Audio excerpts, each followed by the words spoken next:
놀라지 마세요. 그런데 그 외국 선교사들이 다시 침례를 받고 싶대요. 그래서 이것이 합당한가 하고 우리가 예매신을 많이 찾아봤습니다. 받을 수도 있겠구나. 저도 새로 받고 싶거든요. 근데 물에 들어갈 필요까지는 없지 않나 싶습니다. 사도 바울이 에베소 교회에 방문했을 때 거기 있는 예수님의 제자들이라고 하는 사람들에게 너희가 침례를 받을 때에 성령을 받았느냐 물어보니까 우리는 성령이 있는 줄도 몰랐다. 저는 정말 침례를 예수를 믿는다고 침례를 받는다고 받았는데 성령이 있는 줄 몰랐습니다. 성령의 사역이 뭔지 몰랐어요.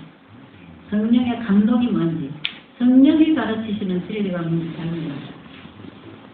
그래서 바울이 예수를 믿고 침례를 받았어요. 너희들이 받은 침례는 뭐냐? 침례 요한에게서 물침례를 받았다. 그런데 그 물침례는 오실 예수님을 믿고 성령의 침례를 받으라고 길을 준비한 거거든요. 어떻게 보면 우리는 지금 요한의 침례만 받았는지도 모르겠네요.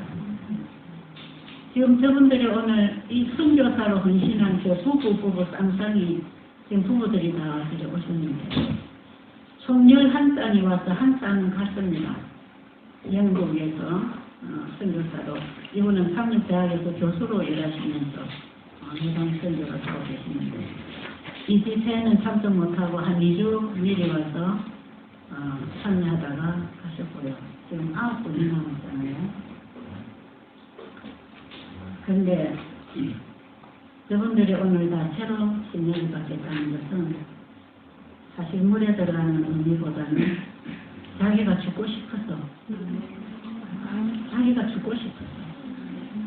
시간마다 얼마나 통행을 하시는지 모르겠네요. 어제 아침에 제가 침례를 왜 받아야 하는가 하는 강의를 말씀을 전해드렸잖아요. 제가 나오니까 메모지 한 장을 저 외국인 선교사가 주더라고요. 여자분이. 제가 뭐 영어를 못 읽으니까 알 수가 있나요? 이거 뭐 수길동일 하는지 서일동일 하는지. 그래서 이거 좀 읽을 수 있는 사람 좀 읽어봐라. 그랬더니 본인이 제 침례를 받고 싶다.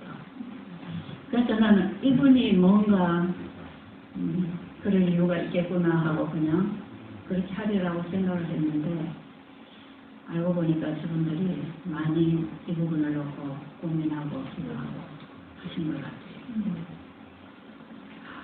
오늘 7분이 저분들이 제 침례를 받는다면 저도 받아야 되겠구나 그런 생각이 듭니다. 우리 모두에게 필요한 성령의 침례입니다. 우리가 물에만 들어가서 자아가 죽지 않아서 교회 안에 그렇게 많은 문제가 일어난다고 말씀하고 있잖아요. 침례를 받고 물에 들어갔다 나와서 자아는 죽지 않은 채 로마서 6장 3, 4절에 나오는 내가 그리스도와 함께 죽고 함께 다시 살아나는 참된 침례가 일어나지 않아서 교회 안에 그렇게 많은 문제가 있답니다. 또 그렇게 해서 침례를 받은 자가 강단에 서서 복음을 전하기도 하고 활부인은 통탄하고 있죠. 그 침례의 의미를 우리가 좀 다시 새롭게 해야 될 필요가 있다고 생각합니다.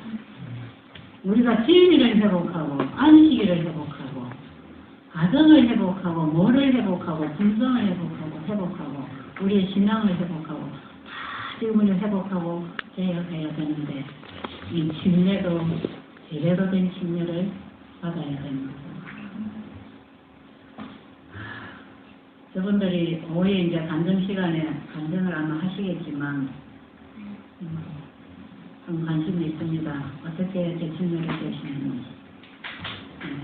자기의 모든 것을 뒤로하고 오직 선교에만 자신을 헌신하고 나온 분들이 처음에 여기 딱 찾아와서 한 분이 이런 질문을 하더라고요.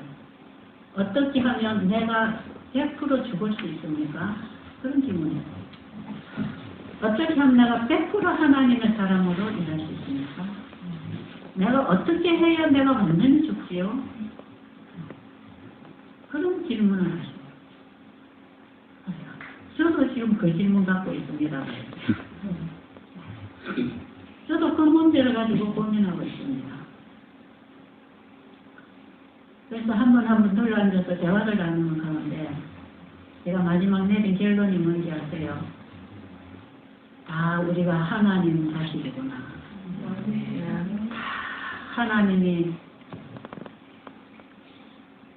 나오셔서 같은 생명 안에서 같은 추구하고 같은 갈망까지 같은 얘기하고 얼굴 색깔이 다르고 국적이 다르고 한 하나님의 자식인 것이 틀림없구나. 그걸 사실은 거예요. 그래서 이 하나의 복음, 영원한 이 하나의 세천사기들은 모든 나라와 족속과 사문과 백성에게 전파되어야 하고 모든 나라에서 예수님의 재림을 맞이할 준비가 되는 이 기들이 가능한 거구나. 똑같이 느끼고 똑같이 경험하고 똑같이 말하고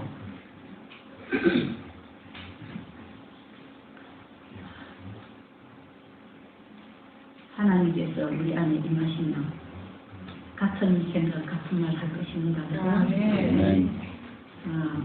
교회전 사역은 제일 마지막 장에 보면 하나님께서 마지막 때 찾는 일꾼이 있답니다. 그 일꾼을 지금 찾고 계시는데 예수님의 재림을 맞이할 한 백성을 준비시킬 일꾼들을 찾고 계십니다. 지금 하나님이 쓰시는 일꾼들은 예수님의 재림을 맞이할 한 백성을 준비시키는 일이라는 것이요. 그리에 심내요한, 엘리야, 에녹을 예를 들어서 우리가 어떤 신앙을 하고 그 시대에 어떤 기별을 전하고 살았는지를 얘기합니다. 자, 극기에 들썩에 이런 분들이라고 합니다. 그분들은 어떻게 내 자신이 주님께 온전히 드려질까? 자, 포기에 들썩에 이런 분들. 우리가 지난 시간에 기도원의 300명 군대가 가졌던 신은 힘성이 뭐였나? 우리가 살펴봤잖아요. 하나님이 쓰시는 일꾼은 자신이 없고 사욕이 없고 두려워 무서워 떠는 일도 없고 사람을 두려워하지 않고 하나님을 두려워하고 하나님의 명령 앞에 순종하기 위하여 충성하기 위하여 자신을 온전히 열고 하는 사람들. 이 사람들을 하나님은 쓰신 것입니다. 그런데 교회정은 후본에 보면 그 96페이지 보면 우리가 이번에 교재 속에 포함돼서 읽었어요. 교회정 8권에서 이 시대 하나님이 찾는 일꾼들 한 백성을 재림을 맞이하도록 준비시킬 한 일꾼을 찾고 계시는데 그 일꾼이 재림 준비를 시키는 기회를 가지고 있습니다. 분명히 그 기별이 백성을 준비시킬 것이기 때문에. 한번 읽어보실래요? 교재 40쪽 맨 밑에 있는 단락입니다. 구중은 98쪽에 있는 말씀. 하나님의 종이 된 우리에게는 왕의 오심을 위하여 한 백성을 준비시키도록 하나로 묶는 돼지 천사의 기별이 위탁되었다. 자, 뭐가 주어졌다고요? 예수님의 재림을 맞이할 한 백성을 만들어 나가는, 한 백성을 묶어 나가는. 그래서 재림을 맞이할 백성들은 사람 중심으로 모이는 게 아닙니다. 어디로 모인다고요? 기별로 모입니다. 그 기별이 누굽니까? 예수님이에요. 재림을 맞이할 한 백성을 하나로 묶는 셋째 천사의 기별의 사업이 우리에게 맡겨져 있다. 그 다음에 우리가 듣고자 하는 모든 사람에게 진리의 지식을 전하기 위해 온갖 노력을 다해야 한다. 그런데 사실 듣고자 하는 사람들이 많이 있다. 하나님께서는 대도시 전역에 걸쳐 진리가 무엇인지에 대해 관심을 가진 정직한 영혼들을 가지고 계신다. 시간은 짧다.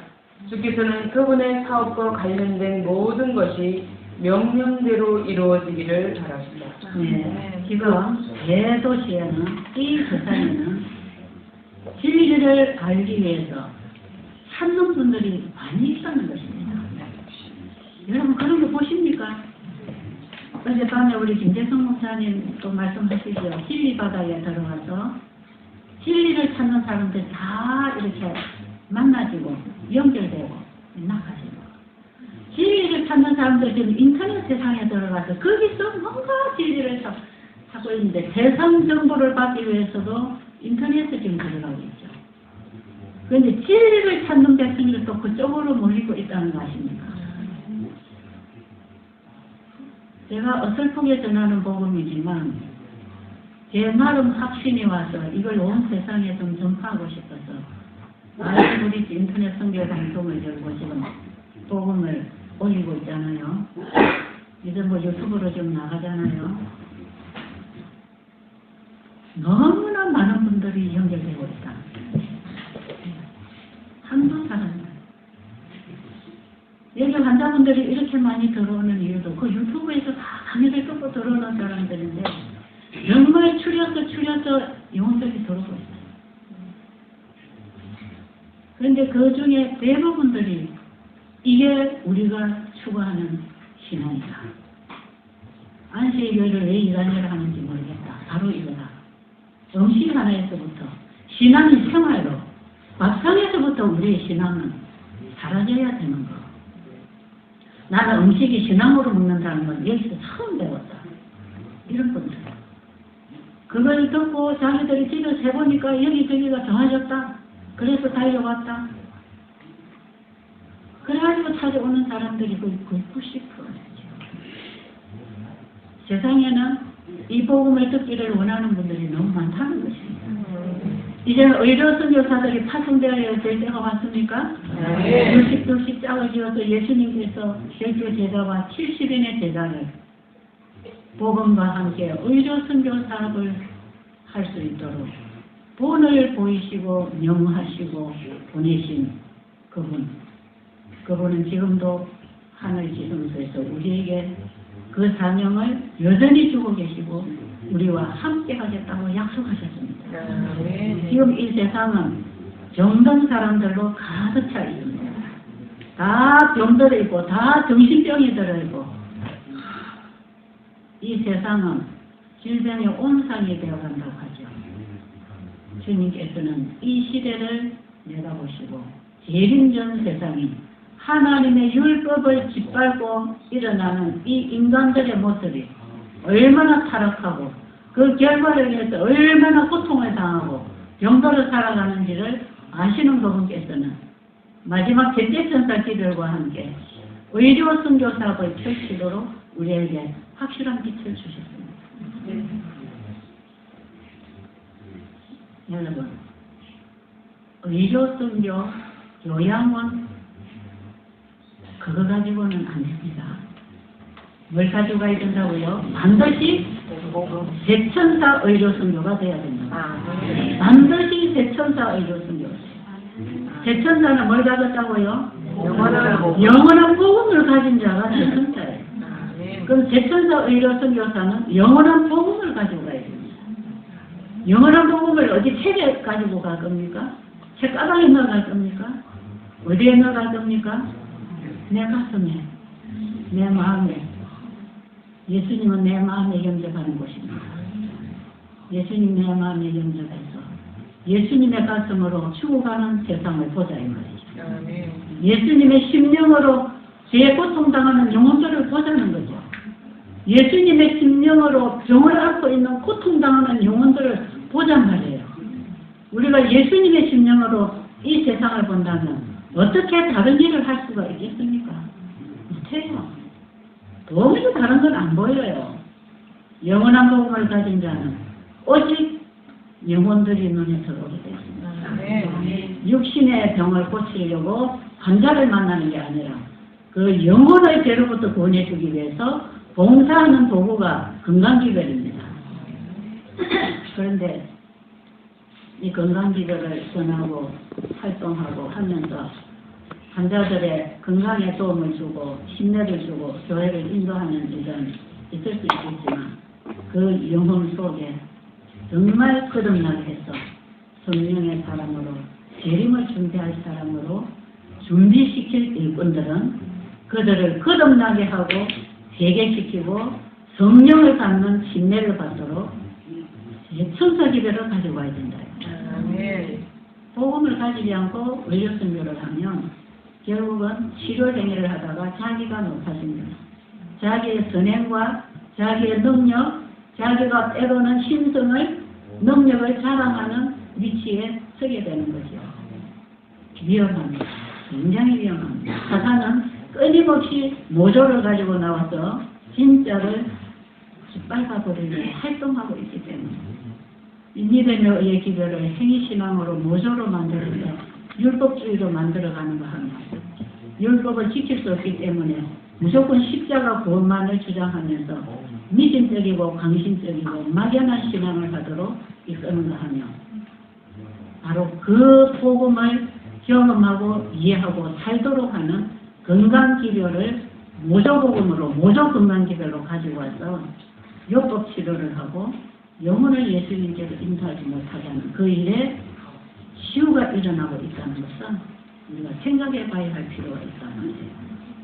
사단이 지금 어떤 식으로 활동하고 있는지 초기 문제가 우리가 지난번에 봤지만 성경 속에는 많은 진리의 보석들이 들어있지만 오늘날 백성들에게 필요한 것은 현대기별이에요.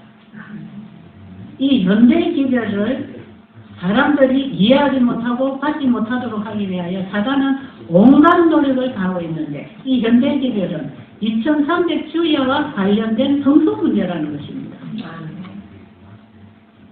2300주야와 관련된 성소 문제가 다니엘서 8장 14절 이후로 성소가 정결하게 되는 예수님의 마지막 사역을 알리는 셋째 천사의 기별입니다. 자, 그러면 다시 복습을 하면서 오늘 주제로 들어가겠습니다. 자, 지난번에 제가 성령의 사역에 대해서 한번 얘기를 하겠다고 전에 기다리고 계십니까? 제가 그냥 바쁘면 슬쩍 지나가려고 했어요. 시간이 지금 없어서. 그래서 몇 분들이 와서 그거 언제 해줄 거냐고 어려놓고 그러세요. 그래서 아무래도 오늘 마치는 시간, 내일 아침이면 우리가 헌신 예배로 마칠 텐데 오늘 이 주제를 좀 설명해야 되지 않나 싶는데요. 이 성령의 사역을 이해를 하려면 세천사 기별을 이해해야 되거든요. 오늘날 우리에게 성령이 우리 안에 오셔서 무슨 일을 할 건가를 알아야 될 거 아니겠어요? 그래서 우리가 세천사 기별을 알아야 이 기별이 내 경험으로 이 복음이 내 복음으로 내가 가진 복음으로 만들어 주시는 분이 성령님이기 때문에 우리가 성령을 엉뚱한 데 가서 구하지 말고 신비한 경험을 하려고 하지 말고 세천사의 기별이 내 복음이 되도록 만들어 주시는 분이 성령님이십니다. 그래서 우리가 미리 세천사 기별이 뭔가를 우리가 많이 이번에 했죠. 지난 20대에도 세천사 기별 1, 3번을 계속해서 올렸고 이번에도 셋째 천사 기별을 얘기하고 있잖아요. 자, 그러면 셋째 천사 기별은 성경 전체의 복음이다 그랬어요. 잘 그렇게 했고 셋째 천사 기별은 참된 믿음으로 말미암아 의다 같은 말입니다. 온 성경 전체의 복음이 참된 믿음으로 말미암아 의를 제시하고 있습니다. 그 주체가 누구라 그랬죠? 의의 주체가 예수님입니다. 예수님. 자, 그러면 셋째 천사 기별 속에는 첫째와 둘째가 포함되어 있다. 첫째와 둘째와 셋째를 포함해서 셋째 천사 기별이라고 하고 이것을 나누어서 세 천사의 기별이라고 한다. 이것이 요한계시록 14장 6절로 12절에 함축되어 요약되어 외쳐지도록 마지막 시대에 이 기별을 우리에게 열어줍니다. 이 기별이 구약성경, 신약성경 전체를 통해서 우리에게 전해진 영원한 복음인데 특별히 2300주야와 관련된 그 연이 성취되는 시대에 심판의 때를 알려주면서 대제천사의 기별이 활발하게 능력으로 전해질 것을 말씀하고 있습니다. 여러분, 그래서 우리가 이번에 구약성경이나 신약성경에 믿음의 노동들이 발각하고 전했던 복음이 다 대천사의 기별이라는 것을 우리가 이번에 공부를 했습니다. 도피성 복음이 대천사 기별이 그 속에 다 들어있다 그랬죠. 야곱이 베델의 경험을 하고 약복강에 이르렀던 승리자로 하나님의 백성이 되기까지의 그 과정이 대천사 기별 속에 들어있는 우리의 신앙 경험을 써놓은 거다 이 말이죠. 그러니까 성경에 보면 구원에 이르는 복음을 세 단계로 설명을 하고 있습니다. 이것이 구약 성경에서 하나의 그림으로 보여준 것이 성소진입니다. 그러면 성소의 주인공 되시는 죄인의 죄를 받아서 도마에 버리기까지의 세 단계의 그 예수님의 사역이 속죄의 양으로서의 예수님, 제사장의 봉사로서의 예수님, 대제사장의 사역으로서의 예수 그리스도. 그 예수님의 사역이 실제로 우리 인간을 구원하는 일에 어떻게 적용이 되는가를 미리 구약 성경을 통해서 보여줬다 이 말이죠. 그게 성소진리고 그래서 대천사의 기별은 성소진리입니다. 그래서 첫째와 둘째가 1844년 이전에 외쳐졌고 예수님의 지성소 사역이 열려지면서 이제는 첫째와 둘째를 포함한 셋째 천사 기별이 외쳐지는 시대에 온 것이 2300주야 끝. 그 시대로부터. 그래서 대치를 안식일 예수 대림 교회는 바로 이 셋째 천사 기별의 빛을 받고 첫째와 둘째가 포함된 셋째 천사 기별을 전파해서 이 땅에 살고 있는 전 인류를 예수님의 대림을 맞이하도록 모으는 기별을 전하도록 세우신 교회가 마지막 시대의 교회로서 바로 제7일 안식일 예수 대림교회가 서게 됐다고 하는 것은 지난 시간에 이해를 여러분이 좀 하셨으리라고 생각이 들고요. 우리 개신교회 목사님 이하 개신교인들이 여러분들이 계시기 때문에 이 부분을 반복해서 또 다른 면에서 또 반복하고 여러분들에게 계속 반복하는 것은 여러분들이 어느 쪽으로 빛을 받든지 어느 때에 빛을 받든지 이 진리를 깨닫고 받게 되기를 간절히 바랍니다. 이게 대림 준비를 시키는 복음이기 때문에 이거는 교파에 어느 교파가 만들어낸 조리가 아니다 이 말이에요. 이거는 온 땅에 전파하라고 주신 하늘이 보낸 하나님이 보내신 기별 아닙니까? 기별하니까 또 좀 생소하죠. 제천사 기별하니까 생소하다 그러고요. 제천사가 전하는 복음입니다. 제천사 복음이에요. 제천사가 전하는 복음이 예수 그리스도예요. 예수 그리스도께서 십자가에서 우리의 죄를 담당하시고 자신의 피를 가지고 하늘 성소로 들어가셔서 우리의 죄를 용서하시고 성소를 정결하실 때가 와서 지성소 사역에서 이제는 회개한 죄인들의 죄를 도말하고 그분의 완전한 품성의 옷을 입혀서 인쳐주심으로 선악간의 심판이 결정되는 우리를 구원하시는 마지막 속죄 사역이 이루어지고 있는 이때에 이 땅에 있는 백성들로 하여금 현재 하늘 지성소에서 행하시는 주님의 사역을 알려주는 기별이 대천사의 기별입니다.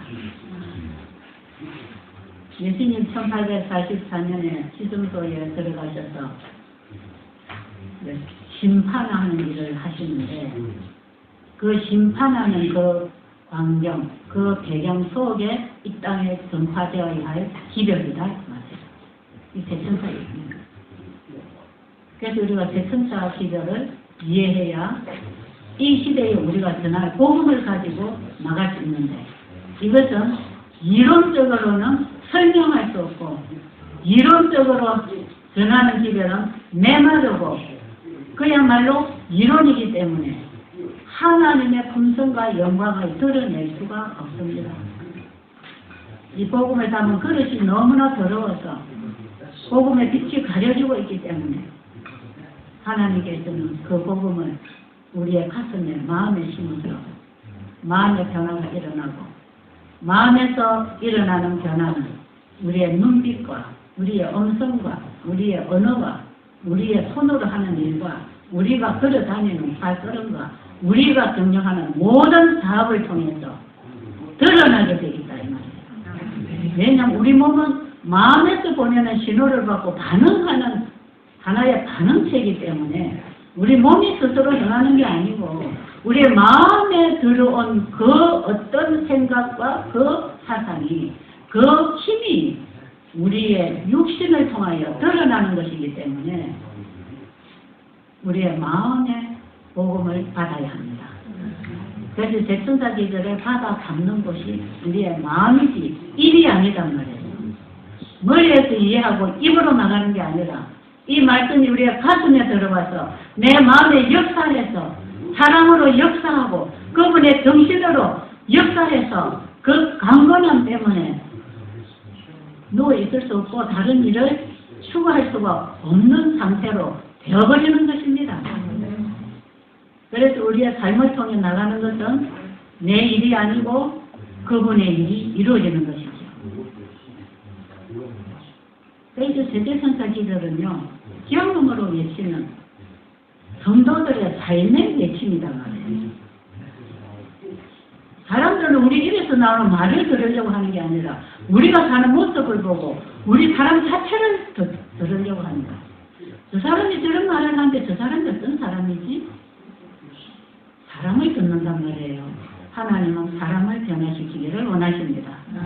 우리가 입으로는 천사로 같은 말을 할지라도 그 안에 복음이 없으면 역사는 사람, 그리스도의 사랑이 없으면 그것은 다 우리는 깽가리가 돼요.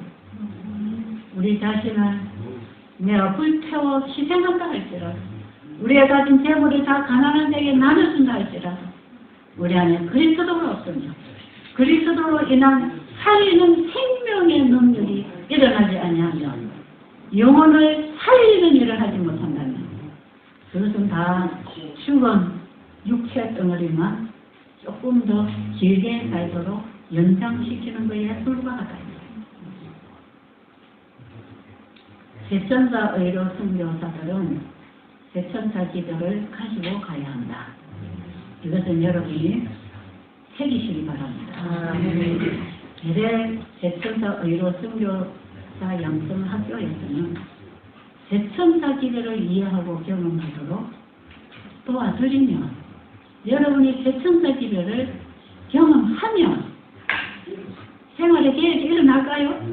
네. 일어납니다. 순종은 내가 하는 게 아니에요. 내가 할 수 없어요. 너희들이 가서 모든 나라가 족속과 방언들에게 이 천국 복음을 전파해서 복음을 받는 자들에게 아버지와 아들과 성령의 이름으로 침례를 주고 그 다음에 가르쳐 지키게 하라. 예수님이 영접되지 아니하면 율법 일점 일획도 못 지킵니다. 우리 죄인들은 사랑의 속성을 가진 율법을 지키지 못합니다. 예수 그리스도 안에서 온전하게 되는 그 율법을 가지고 나가야 됩니다. 그래서 내 안에 예수 그리스도를 영접하는 참된 침례가 이루어져야 율법을 지킬 수 있는 것입니다. 왜? 율법이신 그분이 내 안에 오셔서 역사하셔야 내 몸이 행할 것이고 내 마음이 결정할 것이기 때문에 예수님이 내 안에 주인으로 영접되는 것이 최우선이 되어야 합니다.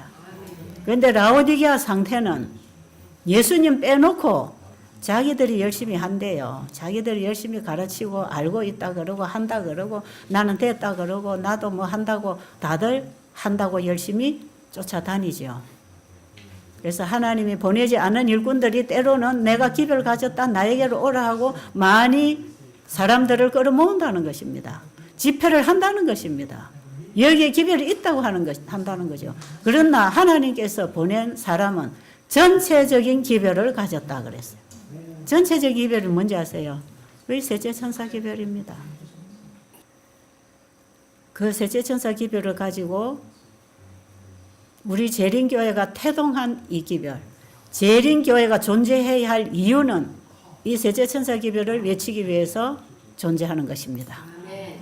이 일을 할 때 성령을 주시고 너전비를 주셨어. 입으로 전하는 게 아니라 정인의 일을 하겠다 이 말이야. 사도행전 1장 6절입니까? 너희가 성령을 받고 나가서 예루살렘과 사마리아와 땅끝까지 내 정인이 되라 그랬잖아요. 성령을 받고 나가야 돼. 영원한 복음을 가지고 나가야 된단 말이에요. 성령을 받고 나가서 정인 되라는 것이지 입으로 설명하라는 게 아니단 말이에요.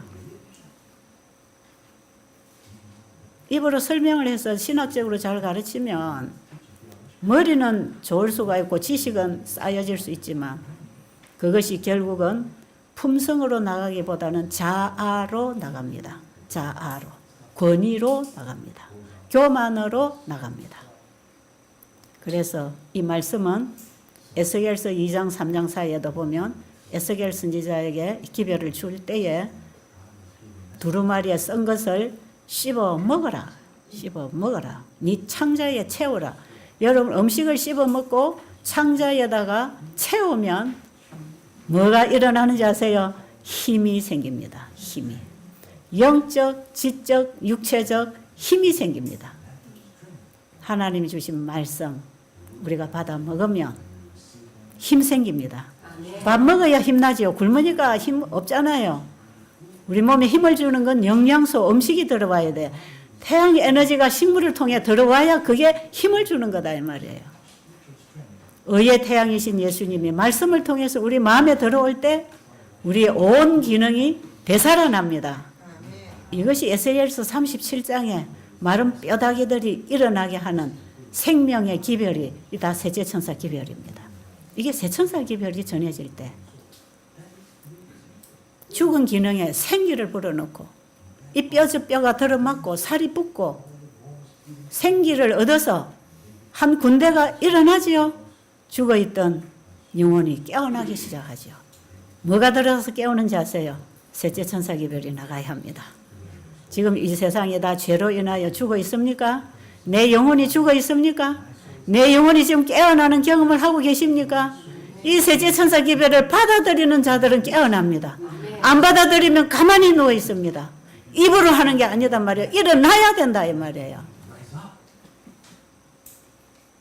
저는 이번 집회에 예전에 경험해보지 못한 감동과 깨달음과 확신이 오는 게 틀림없어요. 제가 확신이 와요. 예, 이게 뭔가 보여집니다.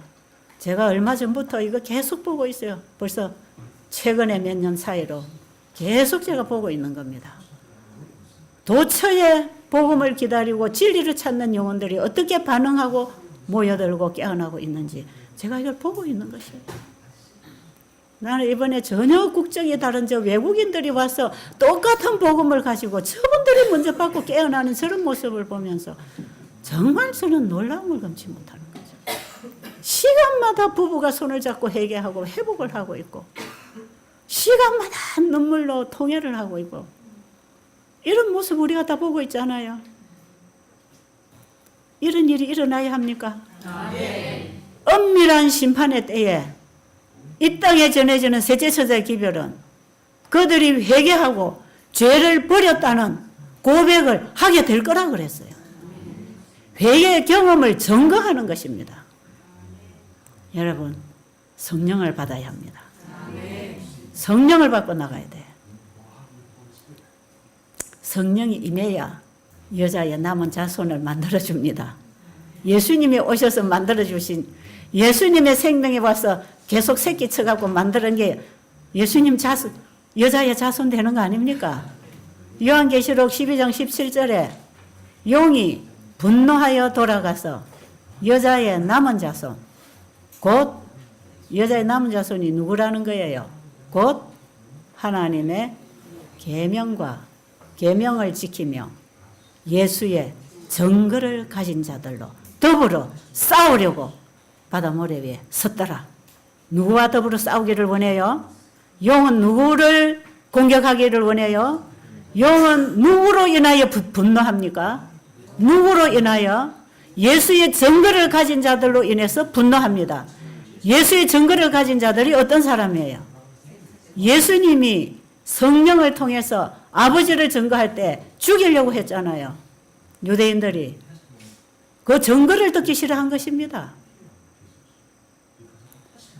예수님이 자기가 아버지에게 성령을 통해 받은 것을 성령을 통해서 우리에게 주시겠다고 약속하신 장이 요한복음 14장, 15장, 16장입니다.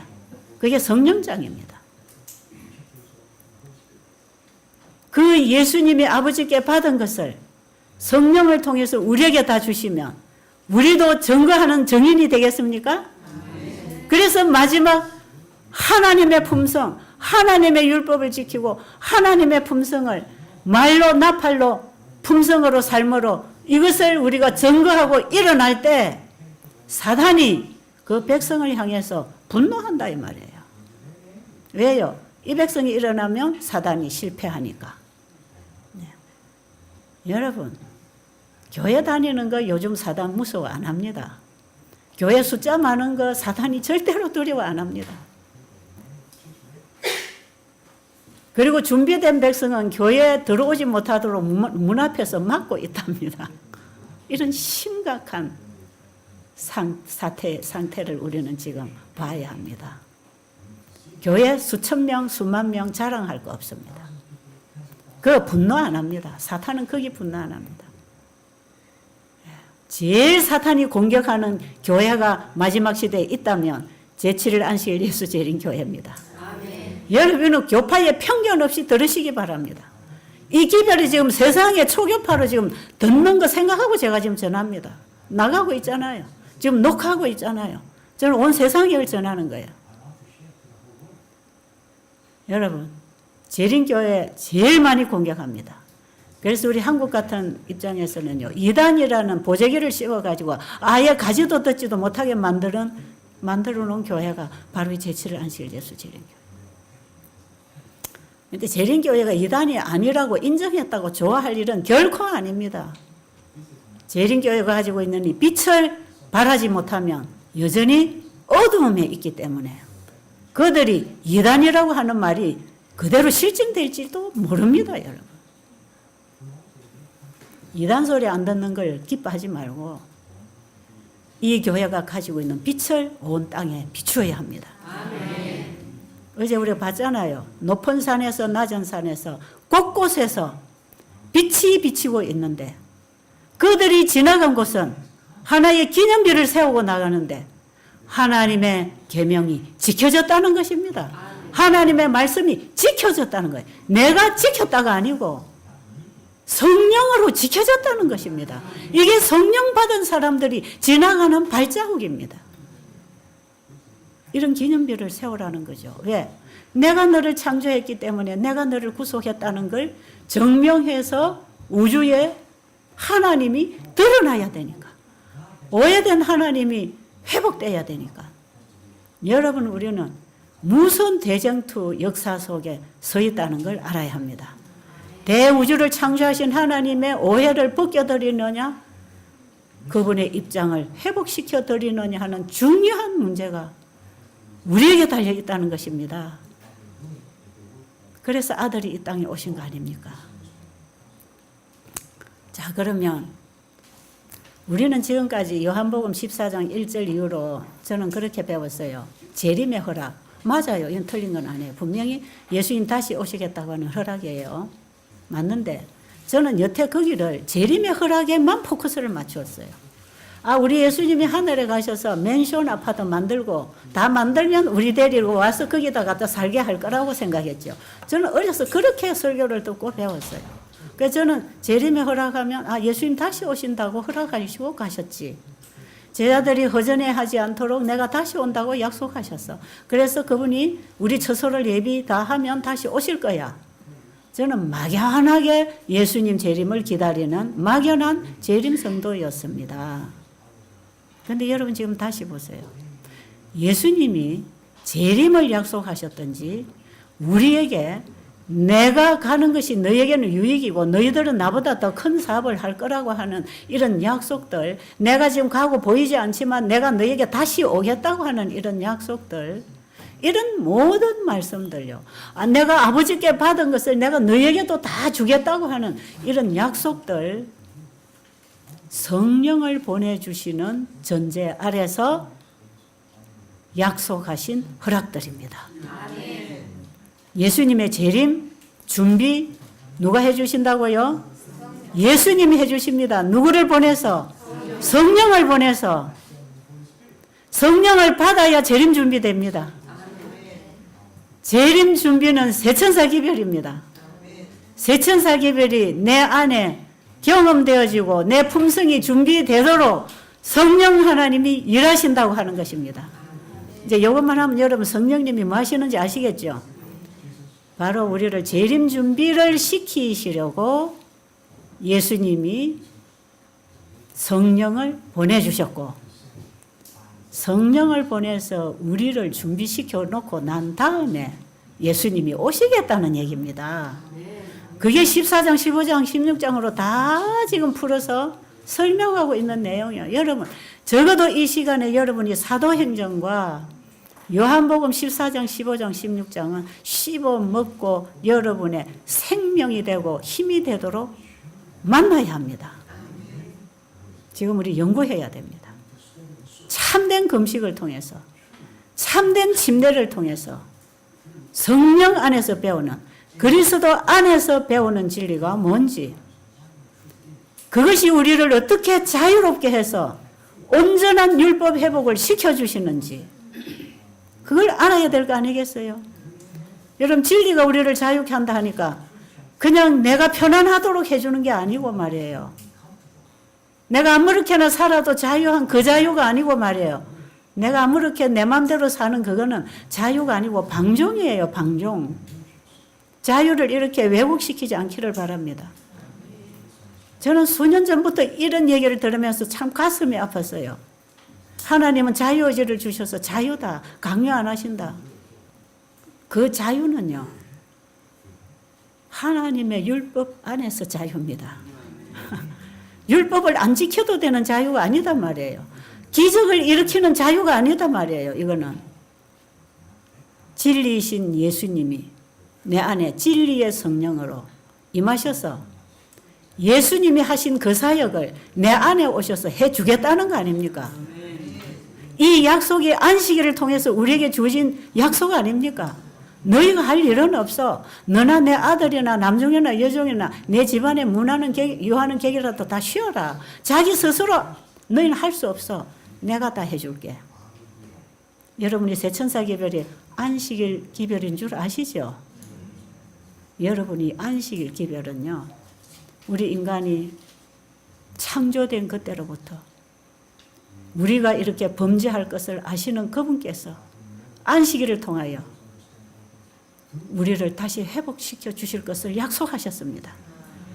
그래서 우리를 창조하신 그분이 이 땅에 오셔서 우리 안에 오셔서 창조하신 바로 그 말씀의 능력으로 우리 안에 진리의 말씀의 성령으로 인해서 우리의 잃어버린 품성을, 망가지고 찢어지고 변질된 우리의 품성을 다시 회복시켜 주겠답니다. 그래서 예수님이 오셨잖아요. 아버지께로 예수님이 아버지께로부터 다 받았잖아요. 아버지께로부터 예수님이 다 받아서 오셨습니까?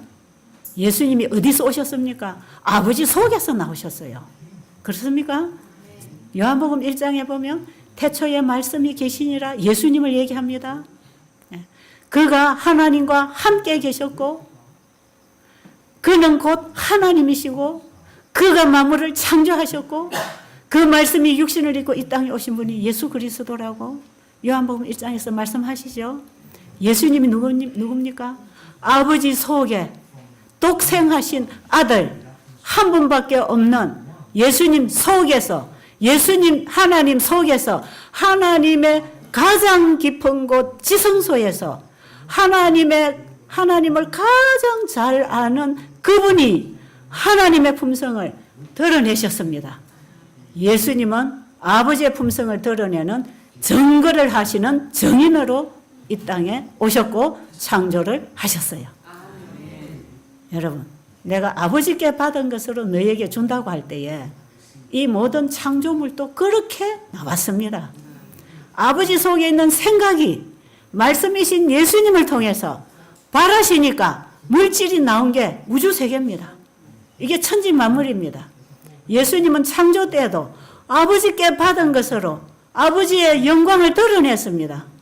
그래서 이 모든 피조물이 하나님께 영광을 돌리도록 세세토록, 그래서 하나님과 우리의 관계를 아버지와 하나로 영원히 살도록 하셨다 이 말이에요. 창조 때도 예수님은 창조주로서 아버지께 있는 모든 것을, 아버지 속에 계시던 그분이야말로 아버지를 너무나 잘 아시기 때문에, 여러분 자식도 내 속 모르잖아요. 여러분 자식들 내 속 알던가요? 남편이 내 속 알던가요? 아내가 내 속 알던가요? 우리 목사님이 내 속 알던가요? 예. 하나님 속을 가장 잘 알아서 절대로 오해하지 않도록, 우주에 지금 오해의 어둠으로 혼란이 일어나 있는 우주 앞에 하나님의 속을 열어서 물질을 통해서 보도록 만들어 주시는 거예요. 여러분, 우주에 제가 들어온 이후에 지구가 창조됐습니다. 그런데 나중에 제가 자유의지가 얼마나 하나님의 사랑인지 나중에 제가 내일이든 봐서 좀 말씀드릴게요. 제가 오늘 이 얘기를 좀 하고 싶었어요. 사실은 우리에게 자유의지를 허락한 그게는요, 사랑이라 그러잖아요. 그게 극치의 사랑인데 그게 뭐냐면 자기를 다 주는 게 자유의지입니다. 우리에게 자유의지를 주셔서 만약에 죄를 받아들이게 한 번만 실수를 했더라면 그분이 죽어야 됐단 말이에요. 우리에게 자유의지를 허락하실 때는, 우리가 이미 범죄할 걸 미리 아시는 그분이 우리에게 자유의지를 주셨을 때는 우리가 잘못 선택하고 유혹을 받고 쓰러지면 자기를 주려고 했단 말이에요. 이게 만세와 만대로부터 감추어준 하나님의 사랑의 비밀입니다. 그 비밀이 내 속에 예수님이 들어오시면 그걸 알게 해주겠다는 거, 그게 영생 아닙니까? 그게 요한복음 17장 3절에 하나님 아는 게 영생이라는 거예요. 바로 그 사랑을 만나면서 우리는 영생을 경험하고 들어가는 것입니다. 이걸 우리 안에서 만나도록 해 주시려고 우리에게 누구를 보내셨다? 성령을 보내셨다. 그럼 성령은 우리 안에 와서 뭐 하는가? 예수님은 성령을 통해서 아버지 안에 있는 걸 다 받았습니다. 맞나요? 성령으로 잉태했습니다. 성령으로 그분은 사셨습니다. 성령으로 침례받으셨습니다. 성령에 이끌려 시험 당하셨습니다. 그분은 성령에 이끌려 기도하셨고 십자가에 죽으셨습니다. 예수님은 아버지 안에 있는 것을 성령을 통해서 다 받아서 나눔으로 아버지께 영광을 돌리면서 나를 본 자는 아버지를 보았다. 이게 증인입니다. 예수님은 하나님을 드러내는 증인이었단 말이에요. 그 여자의 남은 자손도 증인이 되게 해주겠다 이 말이에요. 성령을 받으라는 것은 여자의 남은 자손이 남은 자손이 뭐예요? 여러분 족보가 어떻게 이어집니까? 씨받고 씨받고 씨받고 씨받는 거 아닙니까? 김씨 최씨 이거 뭐예요? 육으로도 씨받는 얘기, 자손 퍼뜨리는 얘기죠. 여자의 남은 자손이 되려면 누구 씨를 가지고 나와야 됩니까?